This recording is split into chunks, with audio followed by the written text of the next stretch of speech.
Hello दोस्तों, नमस्कार। SM किसी शाना में मैं आप सब लंका दिल से बहुत बहुत स्वागत करता हूँ।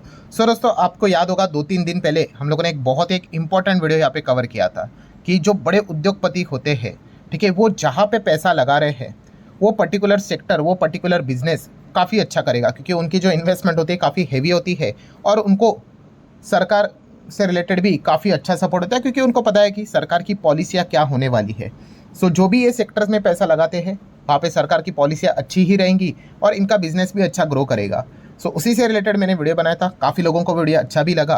बट यस, उसी वीडियो में काफ़ी लोगों ने एक और अच्छा सवाल भी यहाँ पे पूछा है। कौन सा वाला? कि सर और कौन से ऐसे सेक्टर्स है जहाँ पे बहुत अच्छा खासा परफॉर्मेंस हम लोग को देखने को यहाँ पे मिल सकता है, और कौन से ऐसे बिजनेस है जहाँ पे अच्छा ग्रोथ हम लोग को देखने को यहाँ पे मिल सकती है। क्योंकि इसके पहले भी मैंने आपको सिखाया है कि बिजनेस अगर आप स्टडी करते हो तो उसमें ग्रोथ होनी चाहिए, एंड अगर ग्रोथ नहीं होगी तो फिर वो बिजनेस कितना भी बड़ा क्यों ना हो, कोई फ़ायदा नहीं। ऐसे ही बिजनेसेस के हम लोग बात करने वाले हैं, जो कि आपको पता ही है फ्यूचर ओरिएंटेड बिजनेस है, उसको ही हम लोग कवर करते हैं। चाहे आप इसको फ्यूचर ओरिएंटेड बिजनेस बोलो, एफओबी बोलो, या फिर न्यू एज टेक्नोलॉजी बोलो, सनराइजिंग सेक्टर बोलो, ठीक है, अलग अलग नाम इनके यहाँ पे होते हैं। बट मैक्सिमम जो रिटेल इन्वेस्टर होते हैं उनका पैसा इसीलिए नहीं बनता है क्योंकि वो सनराइजिंग सेक्टर के स्टॉक्स चुनते ही नहीं है, ठीक है। वो जो नॉर्मल घिसे पिटे सेक्टर्स होते हैं उनके स्टॉक्स यहाँ पे चुनते हैं। और जैसे मैंने आपको बहुत बार सिखाया है कि अगर आप घिसे पिटे सेक्टर्स के नंबर 1 कंपनीज में भी जाके निवेश करोगे तो ऐसा नहीं कि पैसा नहीं बनेगा, बनेगा, बट ओके ओके बन सकता है। बट वहीं पे अगर सनराइजिंग सेक्टर होगा, फ्यूचर ओरिएंटेड बिजनेस होगा, ठीक है, जहाँ पे इमेंस लेवल की ग्रोथ होती है भाई, वहाँ पे नंबर 1 छोड़िए, नंबर 5, नंबर 6, 10th नंबर की भी कंपनी आपको कमाल का पैसा छाप कर दे सकती है। पहला तो आपका सेक्टर का सिलेक्शन अच्छा होना चाहिए, और ये कितनी बार मैं समझा कर थक चुका हूँ। बट बहुत सारे लोगों को बस ब्लाइंडली किसी भी स्टॉक में जाना होता है और फिर बाद में वो पछताते हैं। इसीलिए दोस्तों, यहाँ पे हम लोग ऐसे ही बहुत पावरफुल सेक्टर्स की बात करेंगे, बिजनेस की बात करेंगे, जहाँ पे अच्छे ग्रोथ के पोटेंशियल हम लोग को देखने को यहाँ पे मिल जाते हैं लॉन्गर हॉरिजन में। आप चाहो तो इनको स्टडी यहाँ पे कर सकते हैं, ठीक है। एंड फिर इससे रिलेटेड जो कंपनियां हैं उनको आप स्टडी करने का विचार कर सकते हैं। तो स्टार्ट करते, बहुत सारे सेक्टर्स को हम कवर करेंगे। पहला सेक्टर है दोस्तों ड्रोन। ड्रोन की अगर बात कर ले, ड्रोन पहले अगर आप देखोगे 5-10 साल पहले, आप अपने बचपन में चले जाओ, क्या आपको ड्रोन ऐसे देखने को मिलते थे? नहीं मिलते थे ना। बट अभी देखिए ड्रोन का महत्व कितना यहाँ पे बढ़ चुका है। मल्टीपल सेक्टर्स में हमें ये देखने को मिल जाता है, लॉजिस्टिक, डिफेंस, ठीक है, देन उसी के साथ साथ माइनिंग, कंस्ट्रक्शन, ठीक है, सर्विलियंस, कितने सारे सेक्टर्स में इसका इस्तेमाल यहाँ पे होता है।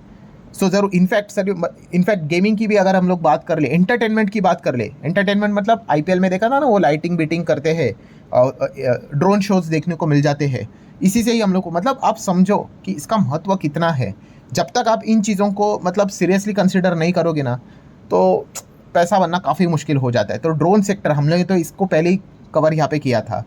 इसको आप ज़रूर कंसिडर यहाँ पे कर सकते हैं। काफ़ी बढ़िया सेक्टर, आने वाले समय में काफ़ी ज़्यादा ड्रोन की बिकवाली भी आपको होते हुए देखने को मिलेगी। मैंने तो एक आपको एग्जांपल भी दिया था कि मतलब बोलते हैं ना, पहले कैसे होते थे कि बच्चे कहते थे कि अगर कोई एग्ज़ाम क्लियर हो गया तो मुझे साइकिल चाहिए। आने वाले समय में भाई यही होने वाला है कि मुझे फ़ोन चाहिए, मुझे ड्रोन चाहिए। ये चीज़ें आपको देखने को यहाँ पे मिलने वाली है। सेकंड अगर हम लोग बात कर ले दोस्तों, डिफेंस तो मतलब बहुत ही इंपॉर्टेंट है। देख ही रहे हो क्या क्या चीज़ें हम लोग को देखने को मिल जाती है। डिफेंस के ऊपर स्पेंडिंग सरकार कभी भी कट नहीं कर पाएगी, अफोर्ड ही नहीं कर सकते भाई। ऐसे ऐसे देश के साथ हमारे बॉर्डर्स अटैच है कि क्या ही बताए, ठीक है। तो डिफेंस के ऊपर तो हमेशा खर्चा होने ही वाला है। हमेशा डिफेंस बजट आपको हायर लेवल पे देखने को मिलने वाला है, और डिफेंस कंपनियां आपको काफ़ी अच्छा करते हुए देखने को यहाँ पे ज़रूर मिलेगी।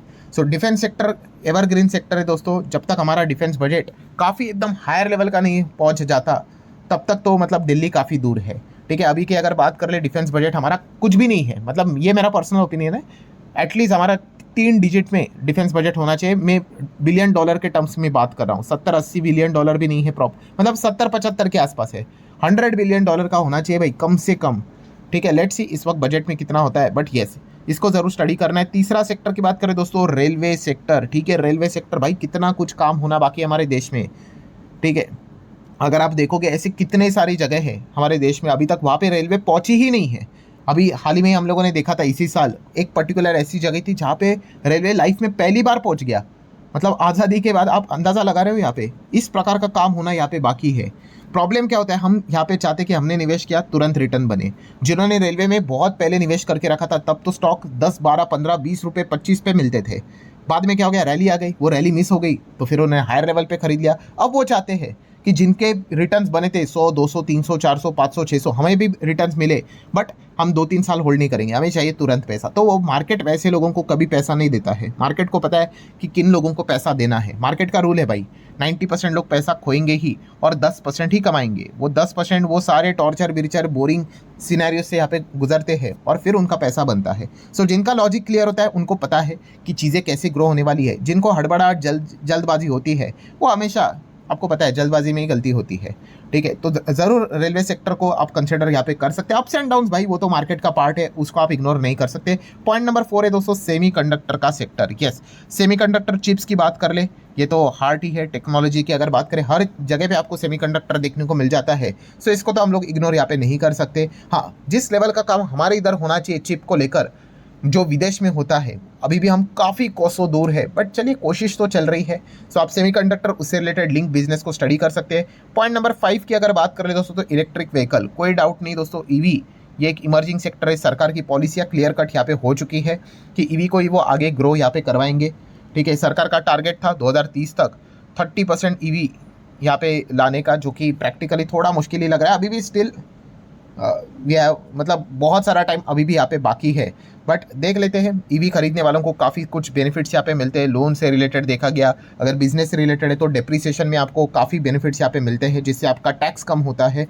सो ईवी की अगर बात कर ले, नो डाउट ये भी एक काफ़ी अच्छा सेक्टर हम लोग को देखने को यहाँ पे जरूर मिल जाता है। द नेक्स्ट 6th नंबर की बात कर ले तो रिन्यूएबल एनर्जी, इसको तो हम लोगों ने ऑलरेडी कवर यहाँ पे किया है।